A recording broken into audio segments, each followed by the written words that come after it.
Well, hello everyone. Welcome back to another episode of Let's Play Minecraft here with Miner J. We're down in the farm area. There we go. Last time you remembered we did the automated, was a couple episodes ago, we did the automated farm area. I've made a couple changes. If we go down here, here's the new storeroom. And you can see I've got it set up that we can have a lot more different items. I've been collecting a lot of wheat now with the new system. It's been working out good. And I've just cleaned up this whole back. You can see we have used a lot of hoppers in this project. Here's the item elevator. Let's go up this way. It's just a maze of items back here. Here is our item separator. I've got each item marked out so it's nice and neat to figure out. And yeah, so it's all complete. As you can see, just look at all the hoppers we used. I think this project I've gone through maybe 5 stacks of hoppers, maybe more. I've kind of lost track now, which is a lot of iron. But when this is all done and complete and working, this is going to be a really cool area. So what I thought today, I would just show you guys how to do this automated harvest idea. I've made some of the changes to the way I've done it. Before I was using a different redstone system, but I've gone to this hopper timer, and it's really compact and fairly easy to set up and to use. And so you can see this is how much room the old system with all the repeaters took up. Now we're down to like 2 by 6. It's really compact.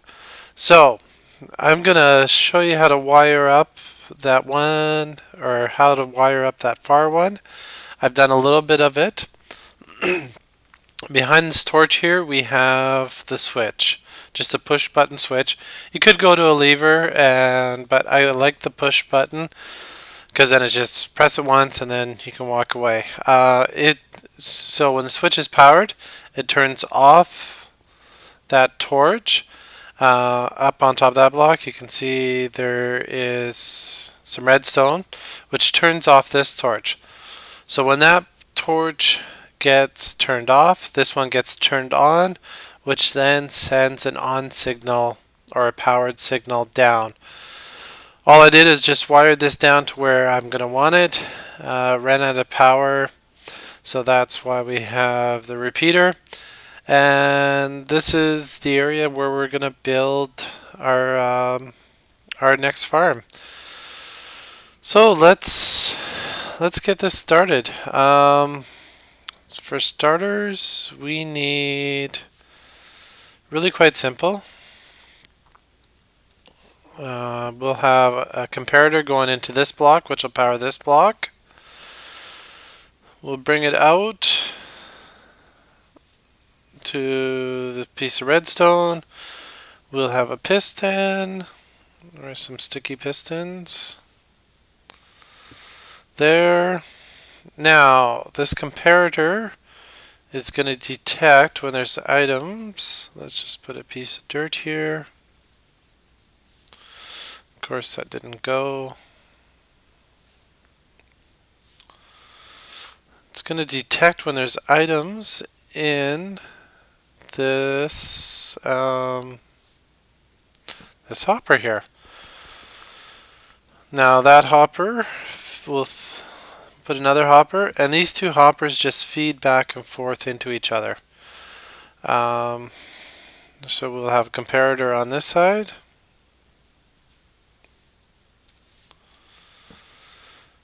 Feeding into that block, we'll have a piece of redstone right there.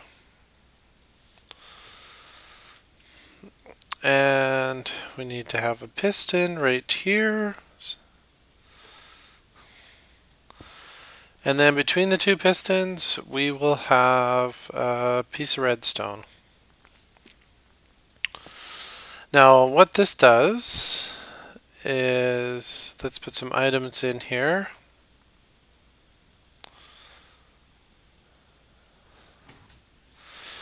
Okay, when it senses it's full, it pushes it gives power into the block pushes the piston over.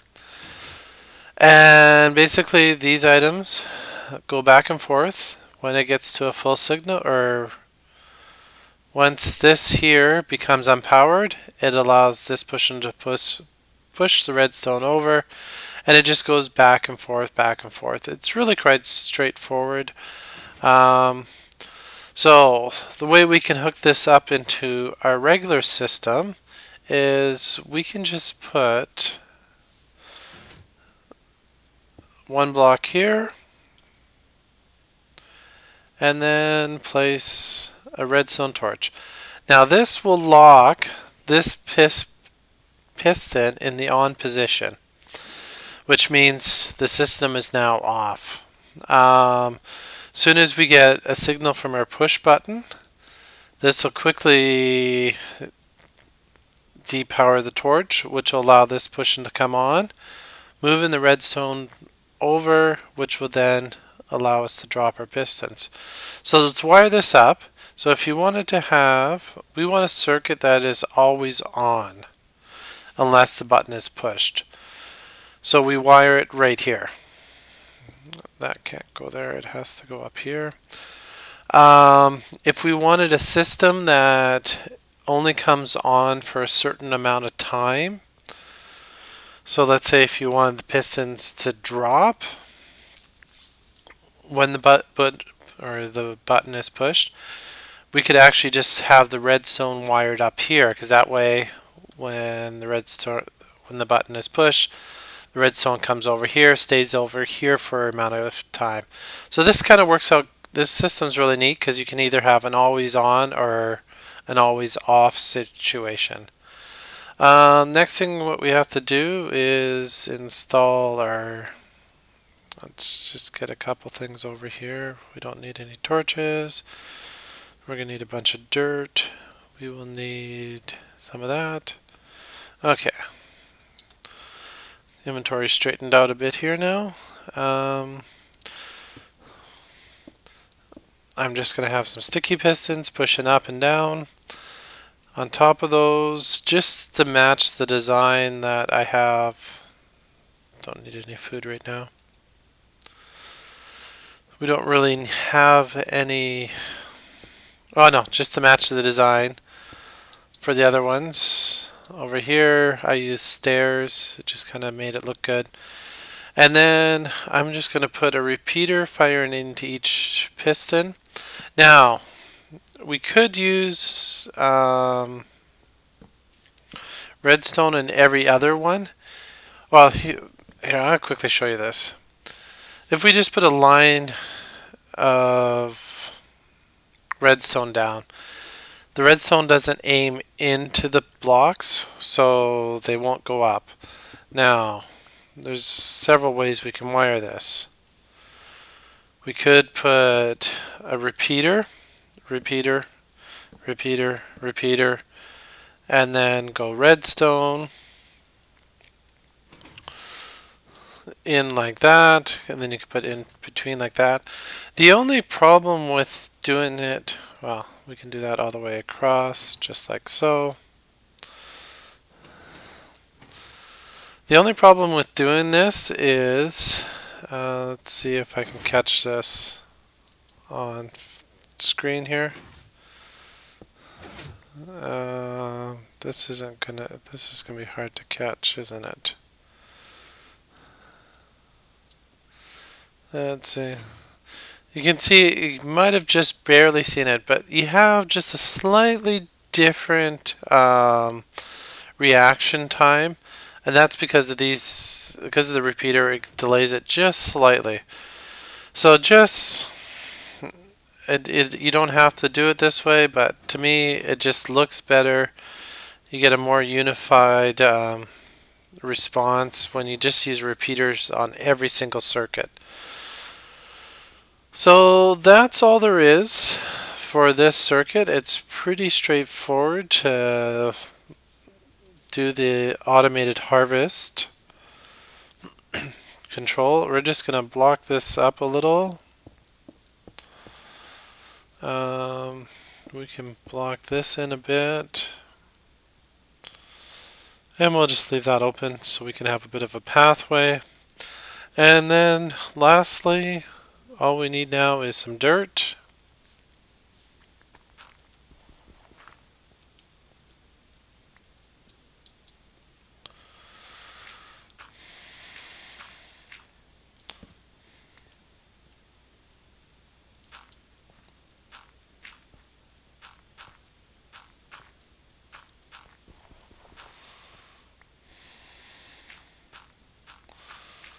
And you have to leave this here open on the side because that's where we're going to put water. You just need to have water source for the tilled soil, otherwise it won't stay tilled. Okay, sorry about that. Just a quick phone call there. Yeah, just filling in some dirt here, just trying to figure out what I was doing last, but some dirt. Then I'll grab some water. If we can fill in that water. Okay, I got a bucket on me here. Nope, not a hopper. Bucket. We'll grab some water. This is the nice thing about having an indoor pond. You always have a source of water handy. So we're just going to make an infinite water source here. So all we need to do, just put one piece, no, it has to be 3. One water there. This will eliminate us having to run back and forth for water all the time.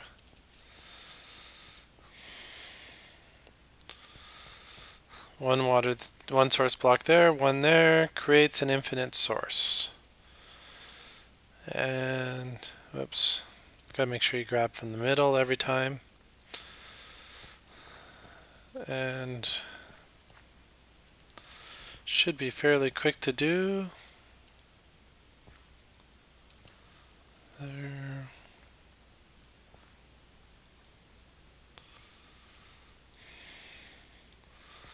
That's done. Break that block. We got a source. And I'm just going to add, so normally what you could do is you could just fill up this area here with water. And that's how I've done on many of my farms. That way when the pistons come down, the water will be able to wash off your crops. Yeah, it should be a source block. Don't just place one here, let it fill up, because then when it goes out over the crops, it doesn't do it in a unified manner. You don't always get good results or even possible to the end. So, what am I doing? That's how you do, for most people would do it.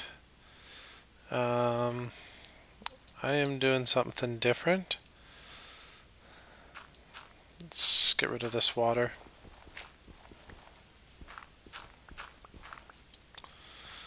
Okay, let's try this again. I want to have my water flowing down. Now you can see it's covered too wide. The only thing is that's because I don't want to have that. I want to actually have a source block on each one, which just creates a better result.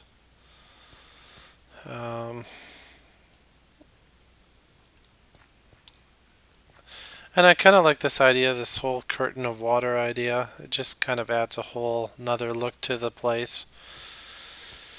Depending on what you're doing in your base or your farm area, you can kind of set that up however you want.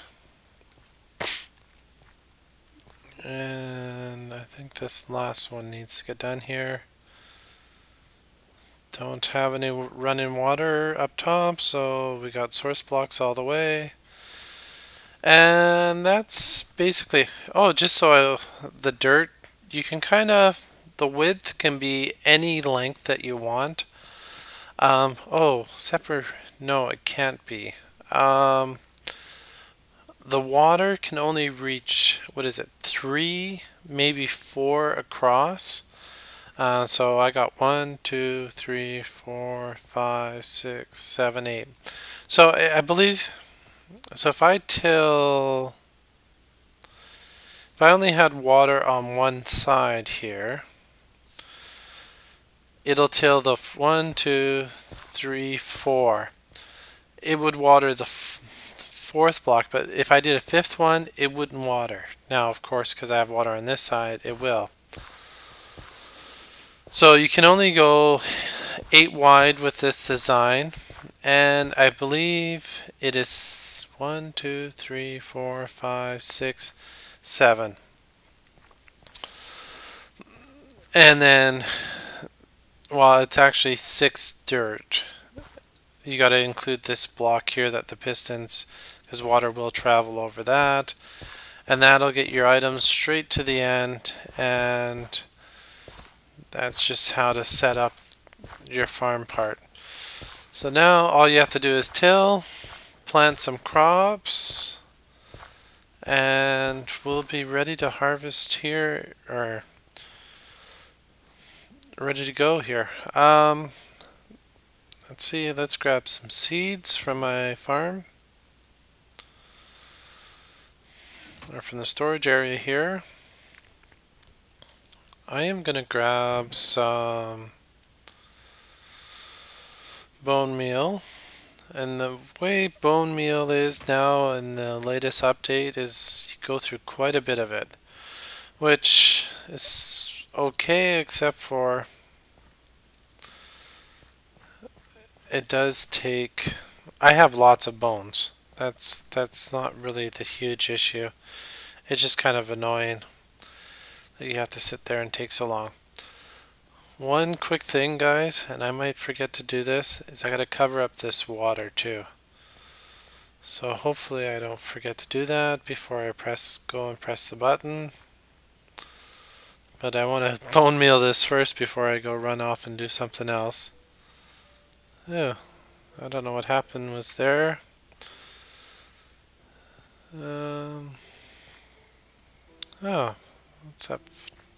Flickering. Just hang on a second. Maybe that has something to do.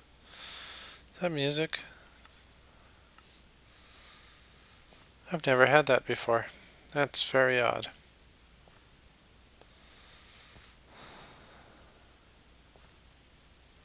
Oh, it's still going on. Maybe it's just some lag with the server. Okay, let's just grab some half slabs. Hopefully that's enough.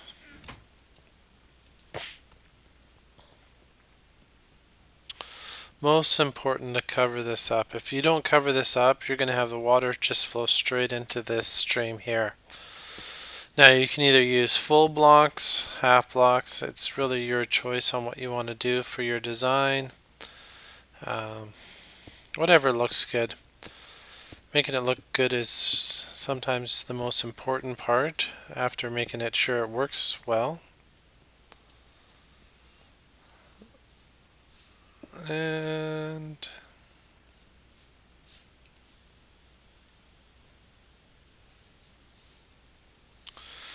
let's just get this.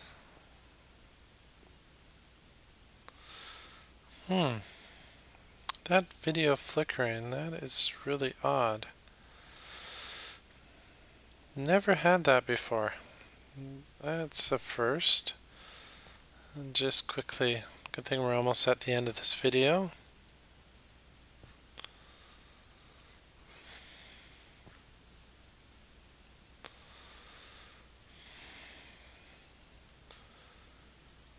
And then once I got this all done, I'm gonna harvest all 4 farms at one time, and then we can really put this item separator and elevator to the test and see how well it works.